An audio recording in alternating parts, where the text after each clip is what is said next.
राधे कृष्णा दोस्तों। रोजमर्रा की जिंदगी में कई लोग आपकी निंदा करते हैं, आपको कड़वा बोलते हैं, आपका अपमान करते हैं, जिससे हमें बुरा लगता है। और बुरा लगने से भजन में बाधा आती है या मानसिक स्थिति अच्छी नहीं रहती। तो ऐसा क्या करें कि हमें उनके अपमान, निंदा, कड़वेपन का बुरा ही ना लगे।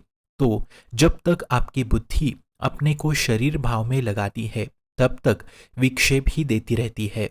और जब ये बुद्धि श्री कृष्ण के चरणों में लग जाएगी और अपने आप को श्री कृष्ण का ही मानेगी या श्री कृष्ण को अपना मानेंगी, उसी दिन हर विपत्ति, हर विक्षेप, हर निंदा, हर अपमान, हर तिरस्कार आपके हृदय में दैन्यता प्रकट करेगा, आनंद पैदा करेगा। देखिए, जिसने इस शरीर को मैं माना है, अपना माना है, वही अपनी निंदा अपमान से जलता है या क्रोधित होता है। और जिसने प्रभु को अपना मान लिया, वो आनंदित होगा निंदा होने पर भी, क्योंकि उसके लिए दुनिया वाले शून्य है और प्रभु ही सब कुछ है, प्रभु ही उसके लिए एक है। इसलिए ये बुद्धि जब तक प्रभु के समर्पित नहीं होती, तब तक ये विपरीत दशाएं आती रहेगी, विचलित करती रहेगी।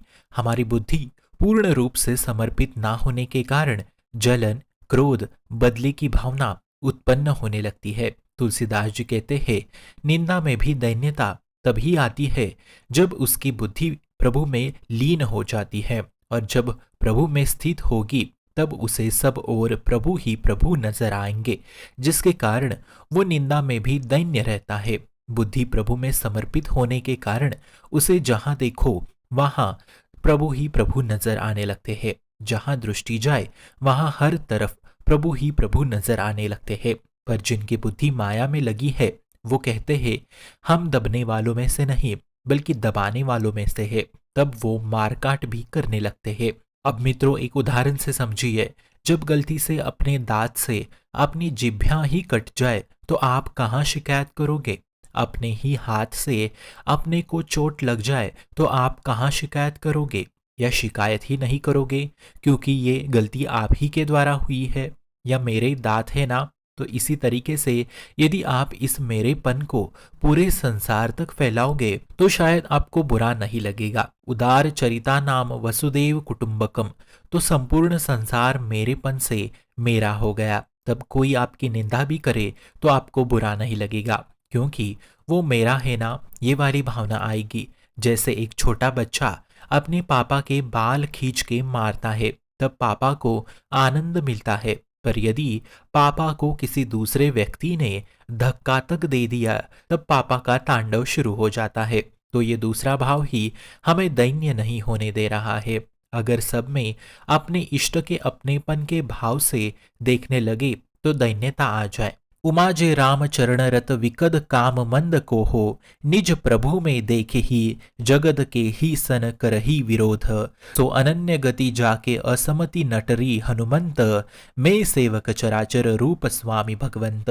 अर्थात हमारे प्रभु सभी रूपों में है, ये हम देखने लगे तो दैन्यता है। और जो दैन्य है उसे प्रभु बहुत प्यार दुल्हार करते हैं। पर इसके लिए हमें खूब नाम जप की आवश्यकता होगी, वैष्णव के संग की आवश्यकता होगी, धर्म पूर्वक चलने की आवश्यकता होगी। और जो भी कर्म करे उसे प्रभु में समर्पित करके करे तो हमारी बुद्धि समर्पित हो जाएगी, जिससे बड़े से बड़े अपमान में भी आप दैन्य बन जाओगे। और अंत में प्रभु स्वयं कह रहे हैं, यदि तू मेरे में बुद्धि समर्पित करेगा तो तू मेरे में निवास करेगा, तब तू दूसरों में भी मुझे ही देखेगा। और इसी भाव से वास्तविक दैन्यता प्रकट होने लगती है।